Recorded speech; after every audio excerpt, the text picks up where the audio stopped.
Hello everyone and a warm welcome. Thank you very much for joining us on the Une fois encore, Morning bienvenue Call. dans l'émission Morning Call.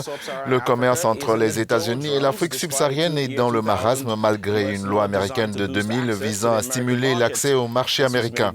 C'est ce qui a été annoncé lors du 18e forum de l'AGOA, African Growth and Opportunity Act, à Abidjan, en Côte d'Ivoire, avec des représentants de 40 pays africains. Selon les chiffres compilés par l'Agence des États-Unis pour le développement international, le commerce a quadruplé en valeur entre 2002 et 2008, année où il atteignait 100 milliards de dollars pour retomber à 39 milliards en 2017. L'accord de l'AGOA accorde à 39 pays d'Afrique subsaharienne un accès en franchise de droit aux États-Unis pour environ 6 500 produits allant du textile aux articles manufacturés.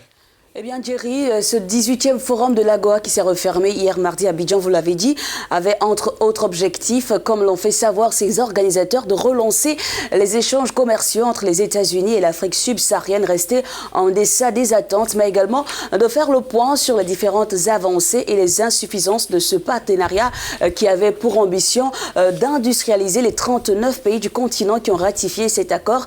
19 ans après son lancement, à qui profite réellement cette loi sur la croissance et les opportunités en Afrique? Nous avons posé la question à notre premier expert du jour. Avec vous, Jerry. Indeed, and here we go. En effet, nous sommes en compagnie de El Hadji Alioune Diouf. Il est professeur d'économie internationale. Il est avec nous depuis Dakar, au Sénégal. Je vous souhaite la bienvenue parmi nous. Près de 20 ans après son lancement, pensez-vous que l'AGOA est un programme qui profite réellement aux pays africains? Oui, merci beaucoup pour votre question. Malheureusement, certains pays africains en ont profité, mais d'autres n'en ont pas tellement profité. Ceux qui en ont profité sont surtout les pays qui sont en Afrique australe, essentiellement, dans le voisinage de l'Afrique du Sud et de l'île Maurice. Des pays comme le Kenya aussi en ont profité, mais on a remarqué que les pays d'Afrique francophone n'en ont pas beaucoup profité. Pourquoi? Par la faiblesse de leur capacité d'offre. Vous savez, le marché américain est immense. Des fois, les commandes américaines faisaient 2 ou 3 fois la production annuelle de certaines entreprises. Donc, c'était un problème très difficile. Alors, certains pays ont essayé de trouver des solutions pour améliorer les capacités d'offre des pays africains. Mais l'AGOA, de mon point de vue, reste un bon programme. Il faut simplement que les États africains mettent un peu de contraintes sur leur capacité d'offre pour pouvoir accéder à ce marché-là. Monsieur Diouf, l'AGOA ne cible que les pays de l'Afrique subsaharienne, n'est-ce pas, parce qu'elle ne représente aucun danger sur le plan de la concurrence pour les États-Unis? L'AGOA, c'est une loi américaine. C'est l'Amérique qui décide. L'Amérique qui dit, désormais, pour certains produits africains, vous rentrez sans payer de droits de douane et vous ne serez pas limité. Vous savez, le marché américain fonctionne comme ça. C'est le textile.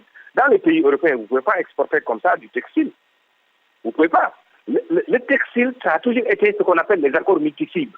Car c'est toujours sous forme de ça. Les pays développés ne permettraient jamais que leur marché soit ouvert. D'ailleurs, aujourd'hui, si vous ouvrez votre marché, c'est la Chine qui rafle tout, ou les pays d'Asie qui raflent tout. Donc les Américains, comme les Européens, mettent des barrières sur les produits textiles.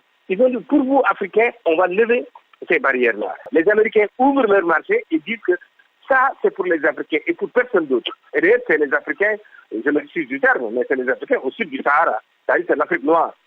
L'Afrique blanche n'est pas partie intégrante de l'AGOA. You're talking about the American Vous market, parliez du marché américain qui est vaste. Que doivent faire les pays africains concernés par l'AGOA pour servir de contrepoids face à ce géant commercial? Aujourd'hui, l'Afrique a un marché intérieur très important. En tout cas, aussi peuplé que la Chine, que l'Inde. Nous sommes 1,270 milliard. La Chine, je pense, est à 1,4 milliard. L'Inde est à 1,3 milliard. C'est les Africains qui ne savent pas que leur marché intérieur est un marché pertinent, est un marché très bon. C'est pourquoi on dit les stratégies comme les stratégies de zone de libre-échange ne sont pas des stratégies compétentes ou plutôt viables pour l'Afrique. L'Afrique doit d'abord conquérir son marché intérieur. Comment? En fusionnant ses économies, en comprenant que chaque pays pris individuellement ne peut pas compétir sur le plan mondial. Il ne faut pas avoir cette prétention à vouloir compétir même au sein du marché africain avec les autres. Il faut réserver le marché africain aux entreprises africaines, aux réalités africaines. Mais si les Africains se mettent à vouloir faire la concurrence entre les économies de la Guinée-Bissau, du Sénégal, du Mali, mais on n'ira nulle part. Professor Diop, I would like to thank you for your thoughts and insights. Professeur El Hadji Alioune Diouf, merci de vos éclaircissements. Je rappelle que vous êtes professeur d'économie internationale. Vous étiez en ligne avec nous depuis Dakar, au Sénégal.